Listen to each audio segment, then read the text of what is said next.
আর মহান স্রষ্টা এক একজনকে এক একভাবে বিচার করবেন। যখন আপনি কোনো পরীক্ষা দিতে বসেন, প্রত্যেক বছর পরীক্ষার প্রশ্নপত্র বদল হয়। যদি প্রশ্ন না বদলায় তাহলে পরীক্ষাটা কিসে? প্রতি বছর প্রশ্ন বদলাবে। একইভাবে আল্লাহ সুবহানাহু ওয়া তাআলা বিভিন্ন মানুষকে বিভিন্নভাবে পরীক্ষা করেন। তিনি কিছু মানুষকে সম্পদ দেন, আর যদি কাউকে সম্পদ দেন, ইসলামী শরিয়া বলে আপনার অতিরিক্ত সম্পদের 2.5% দান করে দিতে হবে, যেটাকে বলা হয় জাকাত। আর গরিব মানুষকে কোনো জাকাত দিতে হবে না, সেই 100তে 100 পাবে জাকাতে।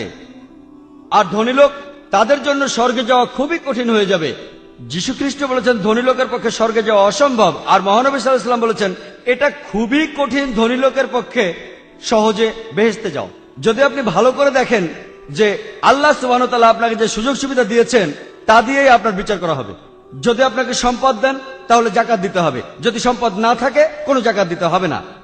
কিছু মানুষকে তিনি পঙ্গু বানিয়ে পৃথিবীতে পাঠান, তারা পঙ্গু হয়ে জন্মায়। যদি কেউ আমাকে প্রশ্ন করে যে এই শিশুটির অপরাধ কি, সে কি অন্যায় করেছে, আমরা ইসলামে বিশ্বাস করি প্রত্যেক শিশু মাসুম, প্রত্যেক শিশু নিরপরাধ আর নিষ্পাপ। কিন্তু যখন সে এভাবে জন্মাচ্ছে, হতে পারে যে আল্লাহ কোরআনে বলেছেন তোমার সম্পত্তি, তোমার সন্তান, তোমার স্ত্রী হলো তোমার জন্য পরীক্ষা। এটা বাবা মার জন্য পরীক্ষা হতে পারে। হয়তো আল্লাহ বাবা মাকে পরীক্ষা করছেন, হয়তো বাবা মা আল্লাহকে খুব মানে, হতে পারে তারা খুব ধার্মিক। এখন আল্লাহ তাআলা তাদের আরো কঠিন পরীক্ষায় ফেলেছেন যে এবার তোমাদের সন্তানকে পঙ্গু বানালাম। স্রষ্টা দেখতে চাইছেন এখনো সেই বাবা মা আল্লাহকে বিশ্বাস করে কিনা। আর পরীক্ষা যত কঠিন, পুরস্কারও তত বড়। যেমন ধরেন, আপনি যদি বিএ তার মানে গ্র্যাজুয়েশন পরীক্ষা দেন, এটা খুব সহজ। কিন্তু আপনি যখন মেডিকেল গ্র্যাজুয়েশন পরীক্ষাটা দেবেন, সেটা বেশ কঠিন। কিন্তু আপনি যখন এমবিবিএস পাস করবেন, নামের আগে লেখা হবে ডাক্তার, পরীক্ষাটা কঠিন, কিন্তু যখনই আপনি পাস করবেন আপনি ডাক্তার। সম্মানটা অনেক বেশি। পরীক্ষাটা যত কঠিন, পুরস্কার তত বড়। তাহলে আল্লাহ বিভিন্ন মানুষকে বিভিন্নভাবে পরীক্ষা করেন। একজন মানুষ পঙ্গু হয়ে জন্মেছে, তার মানে এই না যে সে আগের জন্মে অন্যায় করেছে, সে নিষ্পাপ।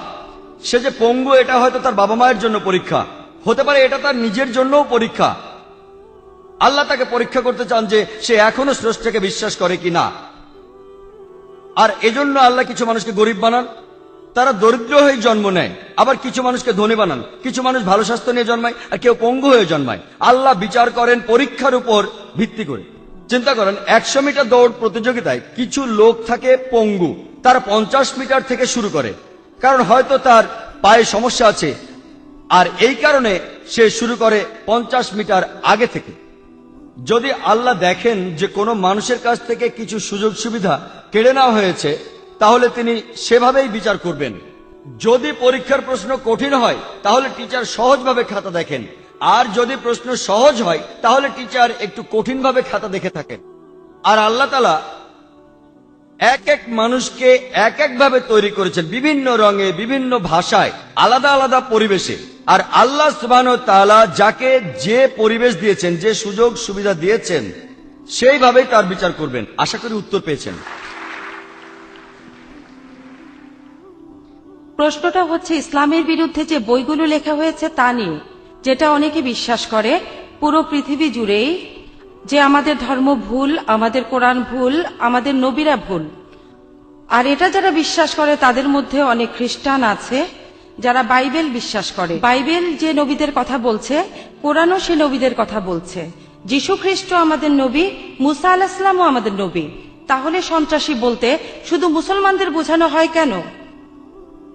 বোন, আপনার প্রশ্নটা খুবই ভালো যে কোরআন আর বাইবেলে যখন এত মিল, তখন মুসলমানদের এত অপদস্থ করা হয় কেন।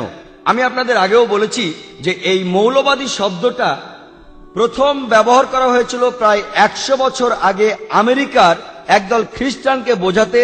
ওরা চার্চের বিরোধী ছিল। এই শব্দটা জন্ম হয়েছিল খ্রিস্টানদের বোঝাতে। প্রথম ইংরেজি ভাষায় ব্যবহার করা হয়েছিল খ্রিস্টানদের বোঝাতে। কিন্তু এখন যা বলেছিলাম, দাবার ছক পাল্টে গেছে। তারা এখন শব্দটা ব্যবহার করে মুসলমানদের বোঝাতে। কেন ব্যাপারটা এরকম? আমাদের সাদৃশ্যের ব্যাপারে আমি আগেও বলেছি বোন, ইসলাম ও খ্রিস্টান ধর্মের সাদৃশ্যের কথা। ইসলাম আর খ্রিস্টান ধর্মের মধ্যে অনেক সাদৃশ্য আছে কোরআন ও বাইবেলে। তাহলে আসুন আমরা সবাই মিলে অন্ততপক্ষে সাদৃশ্যগুলো মেনে চলি, আর বৈসাদৃশ্যগুলো পরে আলোচনা করা যাবে। তবে ওরা কেন এমনটা করছে? কারণ আমি আগেও বলেছি, পৃথিবীতে এখন ইসলাম প্রসার ঘটছে সর্বোচ্চ হারে। ওই লোকগুলো হয়তো ভয় পাচ্ছে যে ইসলাম যেভাবে ছড়াচ্ছে তাতে করে ওরা এখন যা করছে সেই কাজগুলো বন্ধ করতে হবে। ও আখেরি দাওয়ানা আলহামদুলিল্লাহ রাব্বিল। গুড ইভিনিং স্যার, আমার নাম অসাদা জাগরা, আমি একজন আইনের ছাত্রী। প্রথমেই আমি আপনাকে ধন্যবাদ জানাই সন্ত্রাস ও ইসলামের উপর এই বক্তৃতা দেওয়ার জন্য। আমার প্রশ্ন হচ্ছে, আপনি কি মনে করেন হঠাৎ বেড়ে ওঠা সন্ত্রাসী সংগঠনগুলো সম্পর্কে, যেগুলো আসলে ইসলামিক আর তারা ইসলামের নামে যুদ্ধ করে?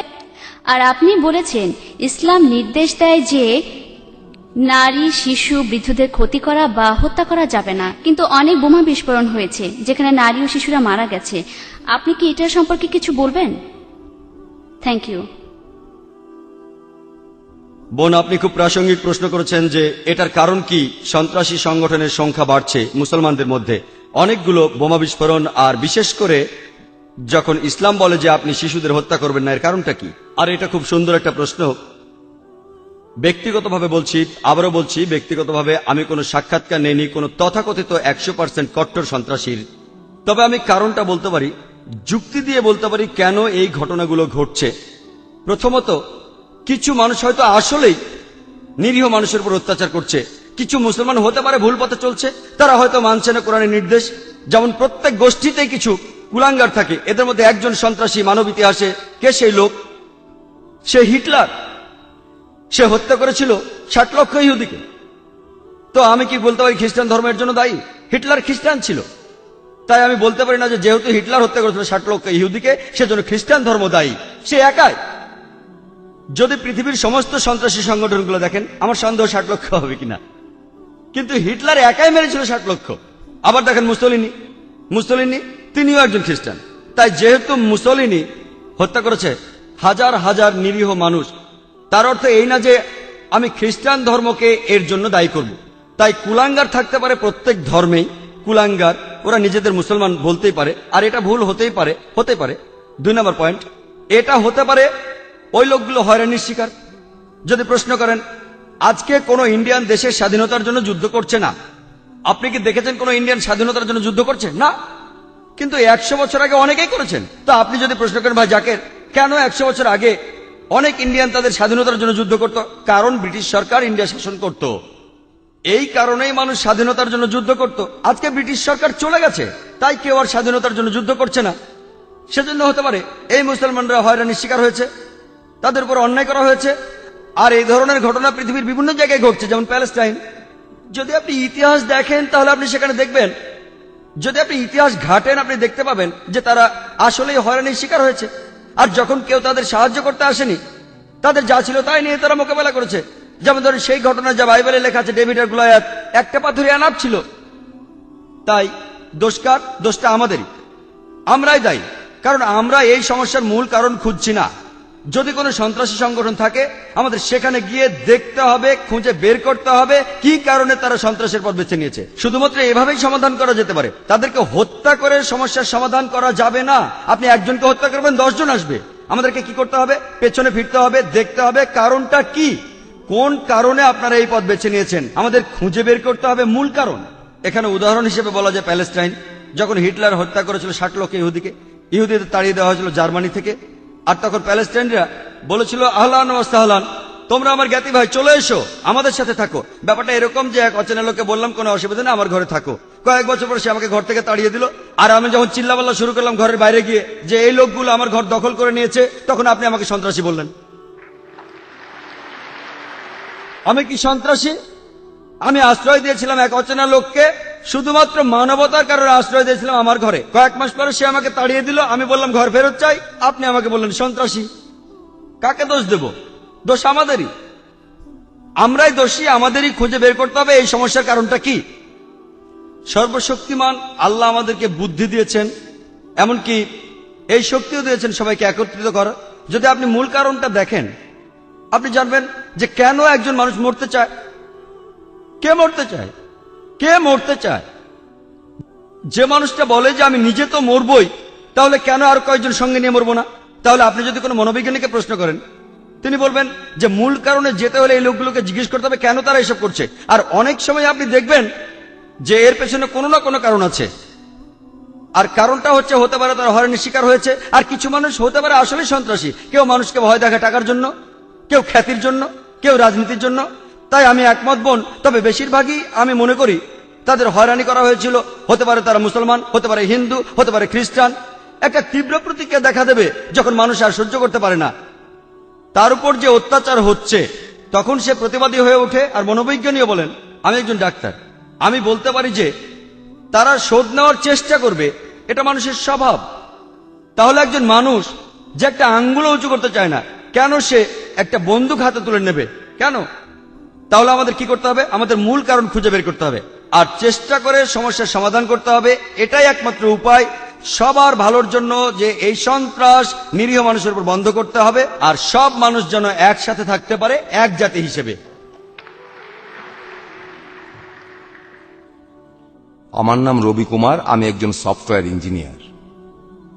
প্রথমেই আমি অনুরোধ করছি আমার ইন্ডিয়ান ভাইদের যে সবসময় 11ই সেপ্টেম্বরকে যুক্ত করবেন না সন্ত্রাসের সাথে, কারণ অনেক ঘটনাই ঘটছে ইন্ডিয়াতে। প্রায় 20,000-এরও বেশি লোক মারা গেছে কাশ্মীরে, 2,000 মুসলমান ভাই মারা গিয়েছে গুজরাটে। তাই এখানে অনেক ঘটনাই ঘটে যাকে যুক্ত করা যায় সন্ত্রাসের সাথে শুধু ইন্ডিয়াতে। যেমন আমরা যোগ করতে পারি 13ই সেপ্টেম্বরকে সন্ত্রাসের সঙ্গে, আর যেদিন আকসাদামের মন্দিরে কিছু লোক ঢুকেছিল তাকে যুক্ত করা যায় সন্ত্রাসের সাথে। আমি ধন্যবাদ জানাই মিস্টার জাকির নায়েককে জেহাদ সম্পর্কে ভুল ধারণাগুলি পরিষ্কার করার জন্য। আমার প্রশ্নটা হলো যে আপনি বলেছিলেন শুধুমাত্র একজন লোকের কারণে একটা দেশকে আক্রমণ করা যায় না। এখন আমি আপনাকে একটা কাল্পনিক ঘটনা বলি।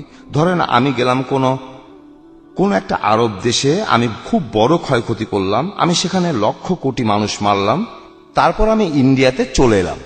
তারপর সেই দেশটা প্রমাণ দিল আমাকে, প্রমাণ দেখালো ইন্ডিয়ার সরকারকে, এই বলে যে লোকটা আমাদের দেশে এই ক্ষয়ক্ষতি করেছে। আর ইন্ডিয়ার সরকার বারবার বলছে যে প্রমাণটা যেটা তোমরা দেখিয়েছ সেটা যুক্তিপূর্ণ না। আর সেই প্রমাণটা দেখেছে অন্য দেশগুলো, তারা সবাই একমত। এখন ধরেন সেই দেশটা বারবার বলার পরও আমাকে ফেরত দেয়া হচ্ছে না, তখন কি কি পদক্ষেপ নিতে পারে এই দেশটা? একটু প্লিজ, আমি এখনো শেষ করিনি। এই দেশটার ব্যাপারে প্রমাণ আছে, আগেও ঘটেছে যে ছিনতাই করা বিমান তাদের দেশে এসেছে, তারা উৎসাহ দিয়েছে ছিনতাইকারীদের, তারা সন্ত্রাসীদের সুযোগ দিয়েছে সেই ছিনতাই করা বিমানটি নিয়ে সেই দেশ থেকে পালিয়ে যাওয়ার জন্য। যদি এই হয় দেশটার অবস্থা, তাহলে কি কি পদক্ষেপ নিতে পারে সেই অভিযোগকারী দেশটির ব্যাপারে? আপনি বলেন, ধরেন আমি আসলাম, অনেক ক্ষয়ক্ষতি করে ফেরত আসলাম ইন্ডিয়ার সরকার আমাকে ফেরত দেওয়ার জন্য তৈরি না। আর যে প্রমাণগুলো দেওয়া হয়েছে, আর ইন্ডিয়ার সরকার বারবার বলছে যে প্রমাণ আপনারা দিয়েছেন তা অকাট্য নয়, কি পদক্ষেপ নিতে পারে তখন সেই দেশটা? ভাই, আপনি খুবই সুন্দর একটা প্রশ্ন করেছেন। এটা খুবই প্রাসঙ্গিক প্রশ্ন, খুবই সুন্দর একটা তুলনা যেসব ঘটনা ঘটছে 11ই সেপ্টেম্বর বাদে। যদি আপনি নিজেই ফিরে গেছেন 11ই সেপ্টেম্বরে, যদি আপনি যান সৌদি আরবে অথবা অন্য কোন আরব দেশে, যদি ক্ষয়ক্ষতি করেন এবং সৌদি আরব প্রমাণ দেয় এখানে যে আপনি আসলেই একজন অপরাধী, যদি ইন্ডিয়ান সরকার একমত না হয়, সৌদি আরব বা অন্য কোন আরব দেশ বোমা মেরে আমাদেরকে উড়িয়ে দিতে পারে না। এই অনুমতি দেওয়া হয়নি। ইসলামে এই অনুমতি দেয় না যে হতে পারে আপনি একজন অপরাধী, হতে পারে আপনি লক্ষ লক্ষ মানুষ মেরেছেন, তারা এসে আপনাকে ধরতে পারে যদি ক্ষমতা থাকে। তারা বোমা মারতে পারে না নিরীহ লোকদের, এটা তারা করতে পারে না, এটার অনুমতি ইসলাম দেয় না। একই ঘটনা দেখেন এখানকার পরিস্থিতি, কাশ্মীর, গুজরাট, ওই আকসাদামে। আমি বলবো আগে যাই ঘটে থাকুক না কেন, কেন 2 সন্ত্রাসী ভিতরে ঢুকেছিল? ইসলাম ধর্মে আপনি মন্দির ধ্বংস করতে পারেন না, আপনি ধর্মীয় লোকদের হত্যা করতে পারেন না। কেউ যদি কোনো মন্দিরে যায় যেখানে উপাসনা করা হয়, গির্জায় যায়, আর নিরীহ লোকদের হত্যা করে, এটা কোরআনের বিরুদ্ধে, এটা কোরআনের বিপক্ষে, তাই নিন্দা জানাবো। শুধু এই কারণে যে ওই 2 জন লোক যে কারণে থাকুক, তাদের কাছে একটা চিঠি ছিল যে তারা বিশ্বাস করে তারা এসেছে তাহারিক কিসাস থেকে। কিসাস একটা আরবি শব্দ যার অর্থ প্রতিশোধ নিতে পারেন। আর ওই চিঠিতে বলা হয়েছে যে এর কারণ হলো হতে পারে তাদের পরিবারকে হত্যা করা হয়েছে। যদি তাদের পরিবারকে হত্যাও করা হয়, তাও আপনার কোনো অধিকার নেই ওই 44 জনকে হত্যা করার। কারণটা হতে পারে অন্য কিছু, কিন্তু কাজটা ছিল ভুল। এই কারণে যে যদি তারা জানতো কে তাদের পরিবারের সদস্যদের হত্যা করেছে এবং সেখানে গিয়ে প্রতিশোধ নিত তাহলে ঠিক ছিল। কিভাবে তারা হত্যা করলো 44 জন নিরীহ লোককে। তাই এমনকি ইসলামেও যদি আপনি জানেন আসল অপরাধী কে, পবিত্র কোরআনের সূরা মায়দায় 32 নম্বর আয়াতে আছে, যদি কেউ কোনো মানুষকে হত্যা করে, যদি সেটা খুনের অপরাধ বা অন্য ধ্বংসাত্মক অপরাধ না হয়, তাহলে সে যেন হত্যা করলো পুরো মানব জাতিকে। শুধুমাত্র আপনি যদি জানেন যে ধ্বংসাত্মক কাজ করেছে বা কাউকে হত্যা করেছে, তাহলে তাকে হত্যা করতে পারেন, তা না হলে কাউকে হত্যা করতে পারেন না। ইসলাম নিন্দা করে যেন সে পুরো মানব জাতিকে হত্যা করলো। আশা করি উত্তর পেয়েছেন।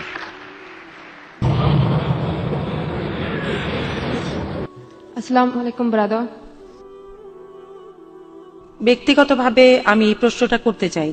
বর্তমানে সামাজিক, রাজনৈতিক আর ধর্মতাত্ত্বিক প্রেক্ষাপটের সামনে আজকের পৃথিবীতে যা দেখছি, আমি খুব দ্বিধাদ্বন্দ্বে আছি যে কোন পক্ষে যাব। আমি এটাও বুঝছি না যে কোনটা ঠিক আর কোনটা ভুল। যাবতীয় কুসংস্কারকে বাদ দিয়ে এটা আজকে প্রমাণিত যে বিশ্বাসীদের কাজকর্ম দিয়েই কোনো ধর্মকে বিচার করা যায়। এই যুক্তিটা ধরে নিয়ে কিভাবে আমি মনস্থির করব, কিভাবে আমি আমার বিশ্বাসকে ঠিক রাখব। বেশ কিছু ব্যাপারে মতামতের অমিল হচ্ছে আমার সাথে আমার সঙ্গী সাথীদের। ব্যক্তিগতভাবে আপনি কি সমর্থন করবেন সাদ্দাম হোসেনকে, পারস্যের মুজাহিদ যোদ্ধাদের, প্যালেস্টাইনে আত্মঘাতী যোদ্ধার মৃত্যুকে?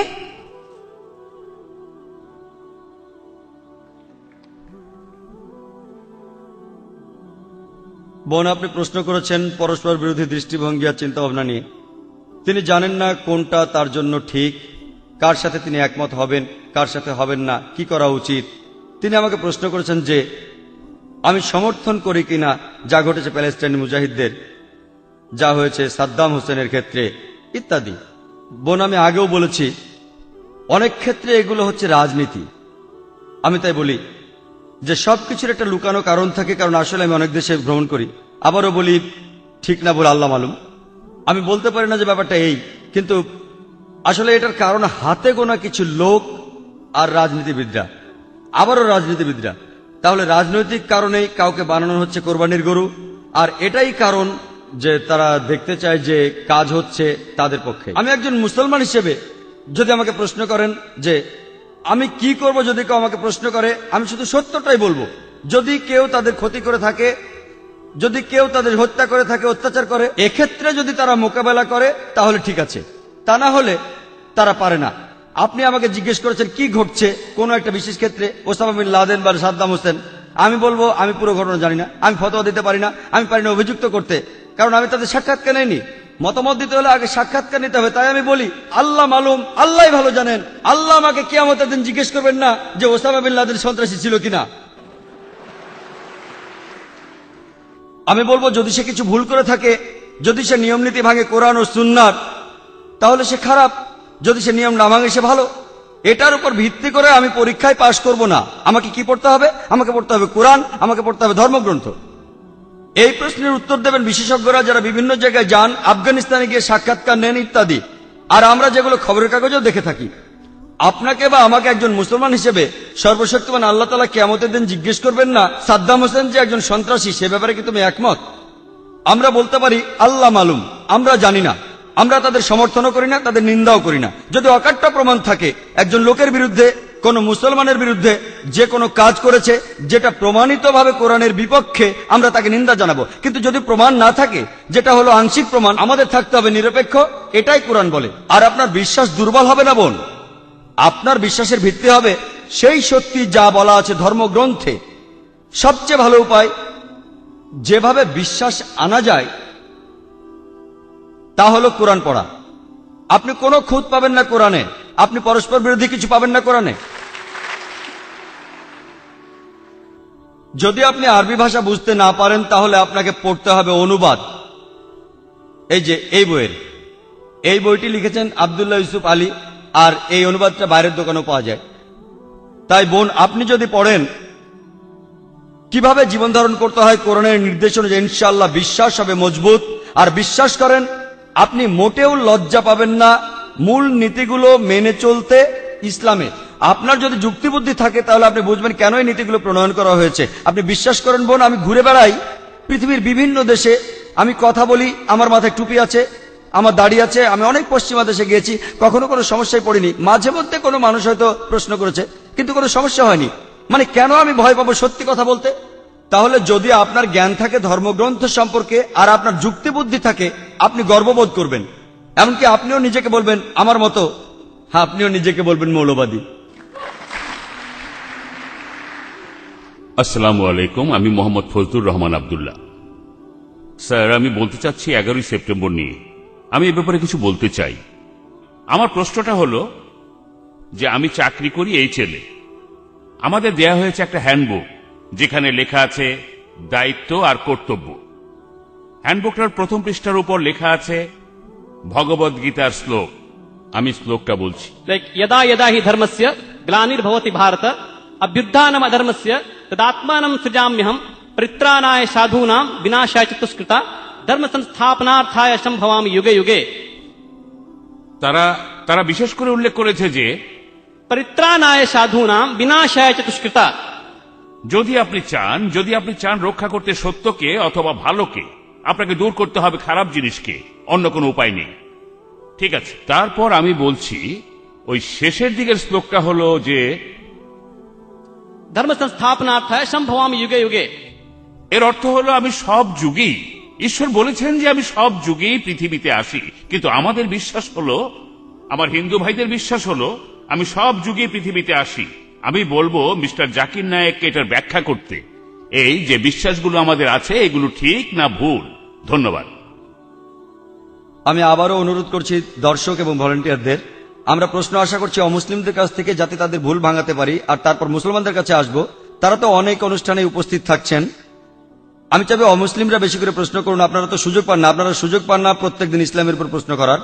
ভাই একটা প্রশ্ন করেছেন, তার আগে একটা মন্তব্য করেছেন যে প্রমাণ একটা আছে ইন্টারনেটে আসল নকলের, সেটা হলো ওসামা বিন লাদেন নাকি নকল।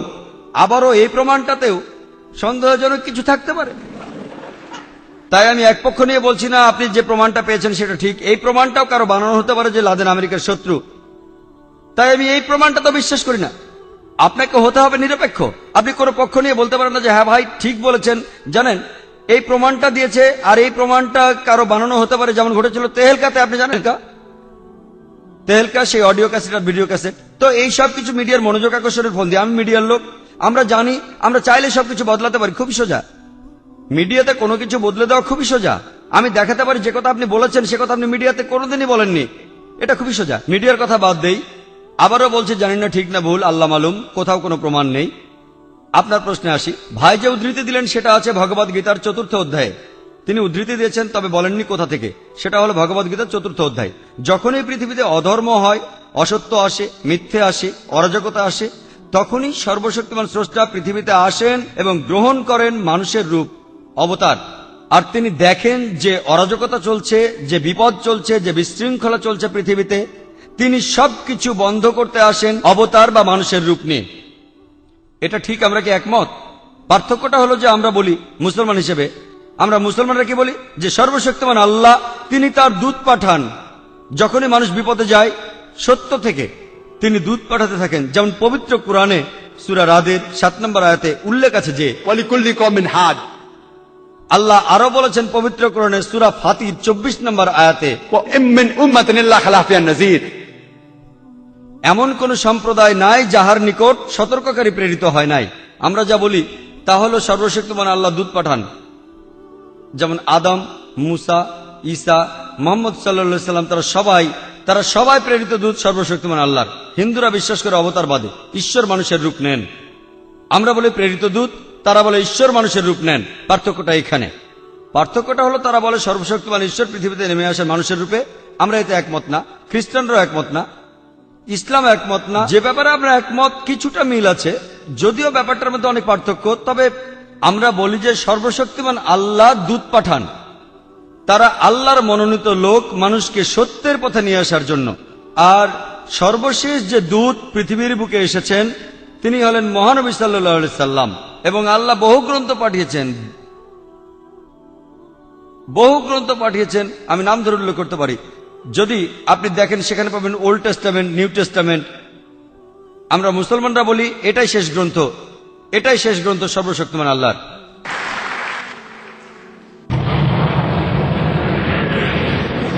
গুড ইভিনিং স্যার, আমার নাম রাজকুমার। আমি মেডিকেল ফাইনাল ইয়ারের ছাত্র, স্ট্যানলি মেডিকেল কলেজে।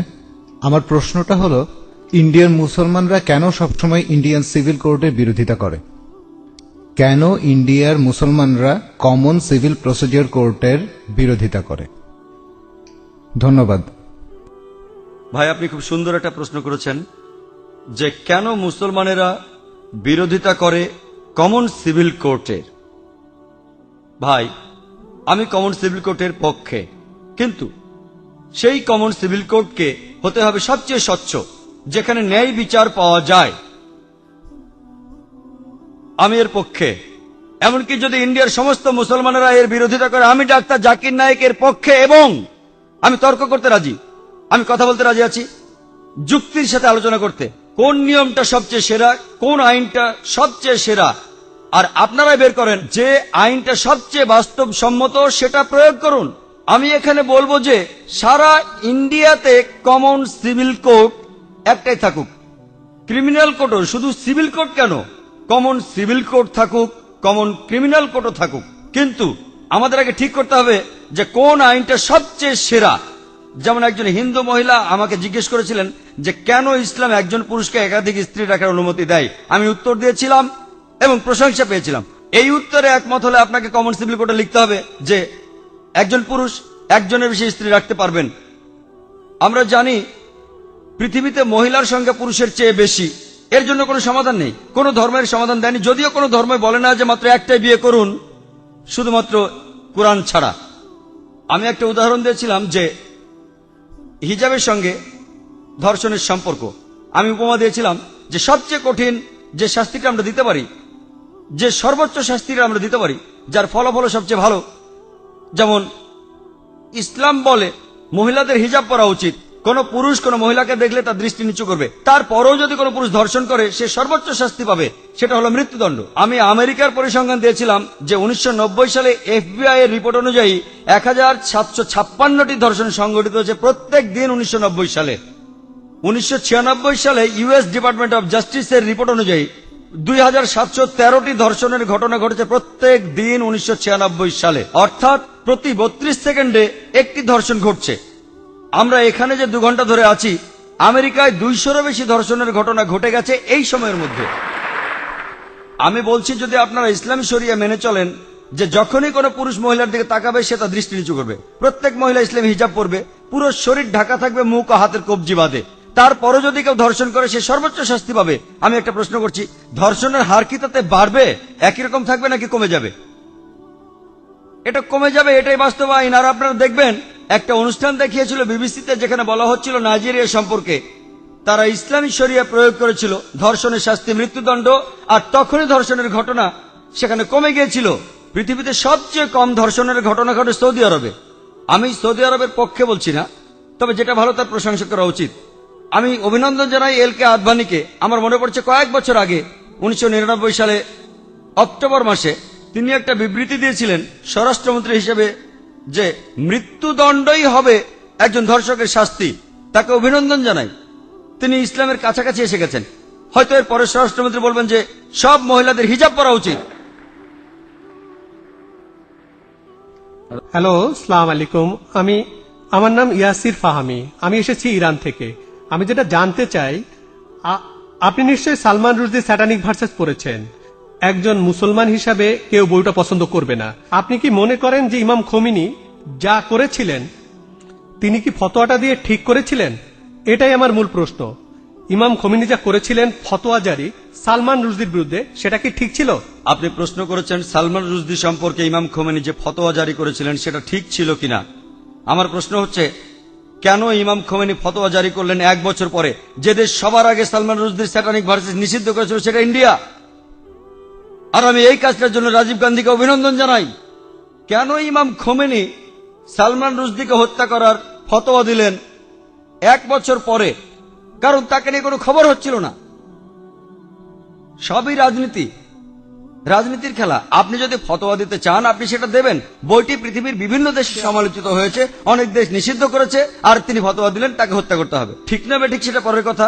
এটাই হচ্ছে রাজনীতির খেলা, রাজনৈতিক সুবিধা, এইসবই রাজনীতির খেলা। কিন্তু রাজীব গান্ধী যা করেছিলেন হয়তো তিনি এটা জানতেন না। আমি আগেও এই স্যাটানিক ভার্সেস নিয়ে কথা বলেছি, যদিও বইটা ইন্ডিয়াতে নিষিদ্ধ। আমি বইটা পড়েছি, হয়তো জানেন সালমান রুশদি বলে যে সে মুসলমান ছিল, সে কাউকেই বাদ দেয়নি। তার বইতে সে রানী এলিজাবেথকে ছোট করেছে। আর সেই একই ব্রিটিশ সরকার এক আমেরিকান লেখকের বই নিষিদ্ধ করেছে অশ্লীল শব্দ ব্যবহারের জন্য, father, uncle, cousin, king, Margaret থ্যাচারকে উদ্দেশ্য করে। আর এই সালমান রুশদি শব্দটাকে আরো ভয়াবহ করলো আইএনজি যোগ করে। তারপরেও বইটা খুব জনপ্রিয়। তাহলে একজন আমেরিকান লেখক, তার বইটা নিষিদ্ধ হলো 4টা অক্ষর থ্যাচারকে বলার জন্য, আর এই লোক সালমান রুশদি সেটাকে ভয়াবহ করলো আইএনজি দিয়ে, সেই একই মার্গারেট থ্যাচারকে উদ্দেশ্য করে। কিন্তু সে পেল পুরস্কার। কেন? কারণ সে ইসলামের নিন্দা করেছে। এতে তারা খুব খুশি। আর আপনি কি জানেন সে বাদ দেয়নি রাম সীতাকেও? এদেরকে শ্রদ্ধা করে বেশিরভাগ ইন্ডিয়ান, তাদেরকেও ছোট করেছে। আমি শব্দটা আর বলতে চাই না, সে তাদেরকেও ছোট করেছে, তাদেরকেও ছাড়েনি। আর অনেক লোকই সেটা সমর্থন করে। তাই রাজীব গান্ধী সম্ভবত জানতেন না, কিন্তু পরে তিনি বইটা পড়ে বুঝতে পেরেছেন যে কাউকে সেখানে বাদ দেওয়া হয়নি। তাহলে কেউ যদি সব সময় নিন্দা করে, পবিত্র কোরআনে সূরা মায়দার 33 নম্বর আয়াতে উল্লেখ আছে যে যদি কোনো ব্যক্তি আল্লাহর বিরুদ্ধে যুদ্ধ করে আর তার নবীর বিরুদ্ধে, অনেকগুলো পদ্ধতি আছে। একটা হচ্ছে তাকে মৃত্যুদণ্ড দিন, ক্রুশবিদ্ধ করুন, বিপরীত দিক থেকে হাত পা কেটে ফেলুন, অথবা দেশ থেকে বহিষ্কার করে দিন। আর এই আইন শুধু কোরআনে নয়, এটা বাইবেলেও আছে। যদি আপনি বুক অব লেভিটিকাস পড়েন, সেখানে আছে যদি কেউ ধর্মের বিরুদ্ধাচরণ করে তাকে পাথর নিক্ষেপ করে হত্যা করো। এমনকি একজন পথিকও তাকে পাথর নিক্ষেপ করতে পারে যে ধর্মের বিরোধিতা করে। তাহলে এই আইন সব ধর্মগ্রন্থে আছে, শুধুমাত্র ইসলামে নয়, বেশিরভাগ ধর্মগ্রন্থেই এ কথা আছে। হতে পারে খ্রিস্টান ধর্ম, হতে পারে ইসলাম ধর্ম, হতে পারে ইহুদি ধর্ম। স্রষ্টার বিরোধিতা যদি নিশ্চিতভাবে ঈশ্বরের বিরোধিতা করা হয়, অন্য কোনো দেশে সীমা নাই। আমরা এখান থেকে ফতোয়া দিতে পারি না যে তাকে হত্যা করা হবে ইত্যাদি। যদি সেই দেশে ইসলামের আইন থাকে, কেউ স্রষ্টার বিরোধিতা করলে তার জন্য নির্দিষ্ট আইন এবং কিছু নিয়ম কানুন আছে। কিন্তু রাজনীতিবিদরা যা করেন, মুসলমান রাজনীতিবিদ হোক অথবা অমুসলমান রাজনীতিবিদ হোক, আমি দুঃখিত, আমি কোনো রাজনীতিবিদকে ছোট করতে চাচ্ছি না, সবাই না হলো আমি বলবো বেশিরভাগ, আপনি দেখবেন তারা নিজেদের সুবিধার জন্য আপোষ করছে। আর ঠিক এই কারণেই বলা হয়ে থাকে যে ধর্ম আর রাজনীতি দুটো আলাদা জিনিস, কিন্তু তারা ধর্মকে ব্যবহার করে হাতিয়ার হিসেবে খ্যাতি অর্জনের জন্য। মানুষ এই কাজটাই করে। আমাদের বোঝা উচিত যে ফতোয়া দিয়েছিলেন খোমেনি, আমার মতে এটা রাজনৈতিক ফায়দা লুটারি কৌশল। কিন্তু বইটা নিষিদ্ধ করেছিলেন রাজীব গান্ধী, সেটা ঠিক ছিল। তিনি নিষিদ্ধ করেছিলেন প্রথম, আর এখন এই নিষেধাজ্ঞা তুলে নেওয়া হচ্ছে। আমি জানি না এই নিষেধাজ্ঞা আছে না তুলে নিয়েছে। এই নিষেধাজ্ঞা তুলে নেওয়ার জন্য দাবি এসেছিল। তবে কেউ যদি স্রষ্টার বিরোধিতা করে, ইসলাম বলে, খ্রিস্টান ধর্ম বলে, খ্রিস্টান ধর্মে তাকে পাথর মেরে হত্যা করতে হবে। ইসলাম ধর্মে 4টা পথ আছে, হত্যা থেকে বহিষ্কার পর্যন্ত। খ্রিস্টান ধর্মে একটাই পথ, শুধুমাত্র পাথর মেরে হত্যা করা। ইসলামে 4টা পথ আছে, বেছে নিতে পারেন। খ্রিস্টান ধর্মে শুধুই পাথর মেরে হত্যা করা। আশা করি আপনি উত্তরটা পেয়েছেন। গুড ইভিনিং স্যার, আমি টি অনুরাগনী, একজন আইনের ছাত্রী। আমার ধারণায় সন্ত্রাসবাদ বন্ধ করা যায়, নিদিম পক্ষে কমানো যায় যদি মানুষকে সহিষ্ণুতা শেখানো যায়। ইসলাম কি সহিষ্ণুতা সম্পর্কে কোনো উপদেশ দেয়? আর যদি দিয়ে থাকে, যাদের উপর ইসলাম ধর্মে এই দায়িত্বগুলো রয়েছে, মানে আমার মনে হয় ইসলাম ধর্মে, আমি আসলে শব্দগুলির সাথে পরিচিত না। হিন্দু ধর্মে যেমন গুরু আছেন, তেমনি ইসলাম ধর্মে যারা উপদেশ দেন অন্য মুসলমানদের, তো সেসব ক্ষেত্রে তারা কি সহনশীলতা সম্পর্কে কোনো শিক্ষা দেন? বোন, আপনি সুন্দর একটা প্রশ্ন করেছেন। ঠিকই বলেছেন যে সন্ত্রাস কমানো যায় সহনশীলতা চর্চার মাধ্যমে। ইসলাম সহনশীলতা শেখায় কিনা, ইসলামের ধর্মীয় নেতারা তারা সহনশীলতা শিক্ষা দেন কিনা? বোন, আমি আগে বলেছি, বেশ দ্রুতই বলেছিলাম, আমি এটার উপরে খুব একটা গুরুত্ব দেইনি। অনেকগুলো শর্তের একটা, যে কোনো মানুষের জন্য জান্নাতে যেতে হলে, বেহেশতে যেতে হলে, স্বর্গে যেতে হলে, সেটা হলো সহনশীলতা। পবিত্র কোরআনে সূরা আল আসরের 1 থেকে 3 নম্বর আয়াতে বলা হয়েছে যে ওয়াল আসর ইন্নাল ইনসানা ফি খুসর ইল্লাল্লাযিনা আমানু ওয়া আমিলুস সলিহাতি ওয়া তাওয়াসাউ বিল হাক্কি ওয়া তাওয়াসাউ বিস সাবর। মহাকালের শপথ, মানুষ অবশ্যই ক্ষতিগ্রস্ত, কিন্তু উহারা নহে যাহারা ঈমান আনে ও সৎকর্ম করে এবং পরস্পরকে সত্যের উপদেশ দেয়, এটা বলে দাওয়া। আর সহনশীলতা ও ধৈর্যের উপদেশ দেয়। সহনশীলতা হলো জান্নাতে যাওয়ার অন্যতম একটি শর্ত। যদি আপনি সহনশীল না হন, সূরা আসর অনুযায়ী আপনি বেহেশতে যেতে পারবেন না। শুধু সহনশীল হলেই চলবে না, অন্য মানুষকেও সহনশীলতার পথে আনতে হবে। তবে সহনশীলতা শব্দটার অনেক রকম অর্থ করা যায়, আর বিশেষজ্ঞরা বলবেন সহনশীলতারও একটা সীমা আছে। সহনশীলতা বলতে কি বোঝেন? ভালো, কেউ যদি আপনার সাথে অন্যায় কিছু করে আপনি প্রতিশোধ নিলেন না, খুব ভালো, কতদিন করবেন? তাই সহনশীলতারও একটা সীমা আছে। আর ইসলাম ধর্মে জালিম সেই লোক যার কাজ হলো জুলুম করা। অর্থাৎ আপনি বলতে পারেন যে ক্ষতি করে সবার। জালিম রয়েছে দুই প্রকার, এক প্রকার সে ক্ষতি করে অন্য মানুষের, আরেক প্রকার সে ক্ষতি করে নিজের। দুই প্রকার জালিম রয়েছে, দুইজনকে বলা হয় জালিম। একজন জুলুম করে অন্যের উপর, আরেকজন করে জুলুম নিজের উপর। আমাদের প্রিয় নবী সাল্লাল্লাহু আলাইহি সাল্লাম বলেছেন, এর উল্লেখ আছে সহিহ মুসলিম হাদিসে, যদি তোমার চোখের সামনে অন্যায় কিছু ঘটে, যদি তুমি পারো সেটা বন্ধ করো তোমার হাত দিয়ে। যদি হাত দিয়ে বন্ধ করতে না পারো, বন্ধ করো তোমার মুখ দিয়ে, তোমার জিহ্বা দিয়ে। যদি জিহ্বা দিয়ে বন্ধ করতে না পারো, অন্ততপক্ষে মনে মনে নিন্দা করো যে কাজটা অন্যায়। আর তুমি যদি এটা করো, তুমি একেবারে নিচের স্তরের বিশ্বাসী, নিচের স্তরে। তাই আমাদের কি করতে হবে? সহনশীল হতে হবে, অন্যকে হতে বলতে হবে। যেমন আল্লাহ বলেছেন পবিত্র কোরআনে সূরা বাকারার 153 নম্বর আয়াতে, ইন্নাল্লাহা মা'আস সাবিরিন, নিশ্চয়ই আল্লাহ সবরকারীদের সাথে আছেন। যখন তুমি সবর করো, খেয়াল রাখবে যেন সীমা অতিক্রম না করে। এরও একটা সীমা আছে, সহনশীলতার একটা সীমা আছে। কোনো কিছু সীমা ছাড়ানোর আগে যদি আপনি দেখেন একজন মহিলাকে ধর্ষণ করা হচ্ছে, আপনি ওই মহিলাকে বলতে পারেন না সহ্য করেন, সমস্যা নেই। যদি আল্লাহ আমাকে শক্তি দিয়ে থাকেন, আমি যদি দেখি একজন মহিলা ধর্ষিত হচ্ছেন, আমি সেটা বন্ধ করার চেষ্টা করবো হাত দিয়ে। যদি না পারি তাহলে বলবো, আরে ভাই সাহেব ধর্ষণ করবেন না। মুম্বাইয়ের একটা খবর, একটা বাচ্চা মেয়ে, 13 বছরের একটা বাচ্চা মেয়ে, তাকে ধর্ষণ করেছে এক লোক। সেখানে 5 জন যাত্রী ছিল, তাদের মধ্যে একজন আপত্তি তুলল, সবাই বাধা দিয়েছিল। আরে 5 জন লোক একটা মাতালকে আটকে দিতে পারতো, 5 মাতাল, কিন্তু তারা কিছুই করেনি। মানবতার হয়েছেটা কি? মানুষ আজ কোথায় গিয়ে দাঁড়িয়েছে? 5 জন জোয়ান লোক সামলাতে পারে না একজন মাতালকে, যে মেয়েটাকে ধর্ষণ করছে। এটা কি সহনশীলতা? আমি বলবো কাপুরুষতা। সেজন্য আমি বলছি, যদি এই 5 জন লোক সন্ত্রাসী হতো, সন্ত্রাসী মানে যারা অসামাজিকদের মনে ভয় জাগায়, ওই মাতালটা এই কাজ করার সাহস পেত না। তাহলে বোন, আমরা উৎসাহ যোগাবো, চেষ্টা করব যাতে মানুষ আরো সহনশীল হয়, একই সাথে তারা যেন কাপুরুষ না হয়। খেয়াল রাখতে হবে অসামাজিক